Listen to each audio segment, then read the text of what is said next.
I'm going to show you something that's happening right now at the edge of AI adoption in high-performing firms. And then I'm going to tell you why what you're doing every morning is the exact opposite.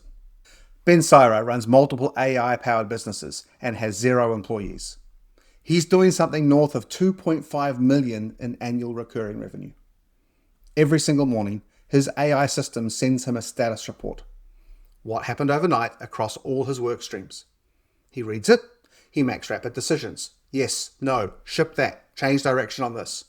And then his agents execute until he checks in again. The constraint on his output is not how many things he manages. It's not a span of control. It's not how fast he makes good decisions once the information is in front of him. Now, Nate Jones, who reported on this workflow, calls it an editorial function. A good editor doesn't read every word in a manuscript with equal intensity.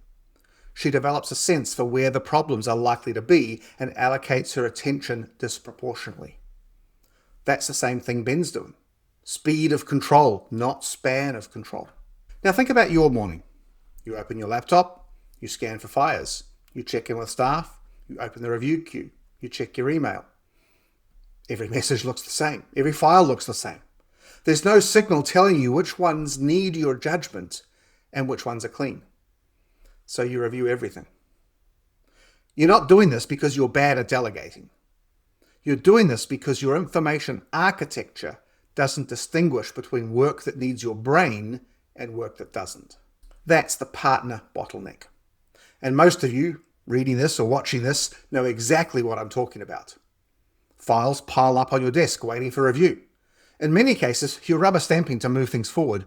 The work is fine, you know it's fine after 30 seconds, but you had to open it anyway because nothing in the system told you it was fine before it arrived. Now multiply that across 15 or 20 files, and you've spent the morning as a manual sorting machine. Your judgment edge, the most valuable thing that you bring to the practice, is deployed as a quality control dragnet, not as triage.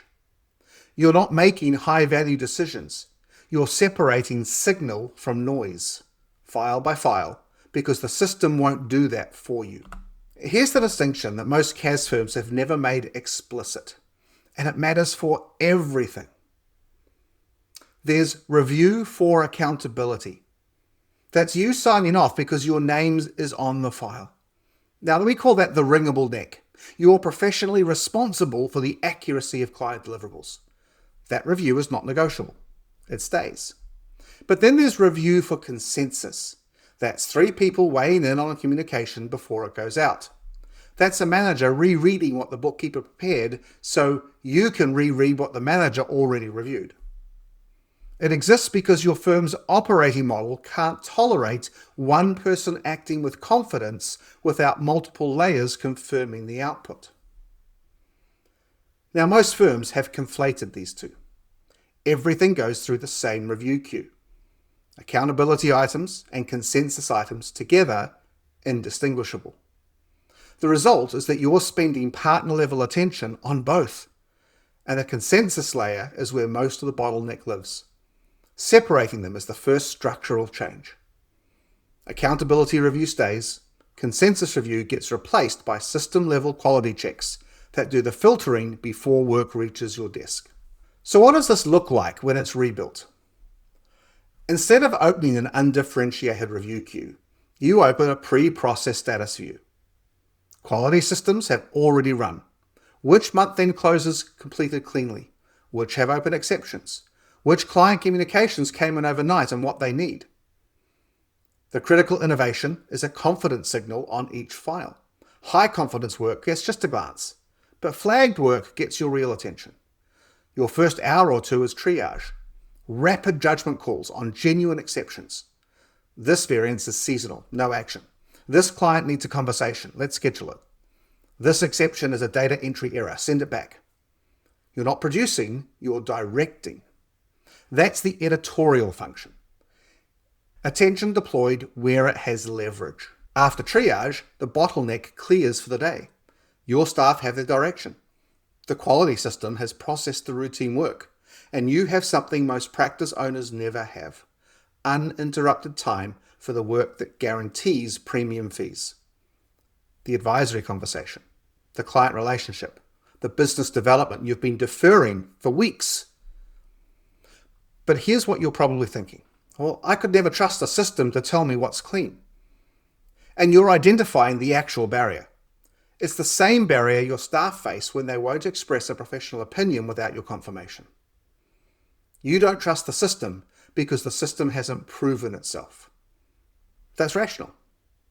But context engineering changes the equation over time. Structured quality checks, encoded client-specific rules, documented exception handling logic. Every rule you encode, you write down and apply. This client always has a timing difference in Q1. Flag any new vendor over $5,000. This account should never carry a balance past month end. These make the system's filtering more reliable. And every time the system correctly identifies an exception you would have caught manually, your trust calibrates upwards. You don't flip from review everything to review nothing overnight. You start trusting the system on the cleanest, most routine work. Then you extend that trust as the evidence accumulates. That's a rebuild, not a leap of faith. And what changes for your team is this.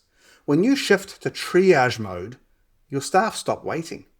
Files that the quality system clears with high confidence move forward without sitting on your desk for 3 or 30 days.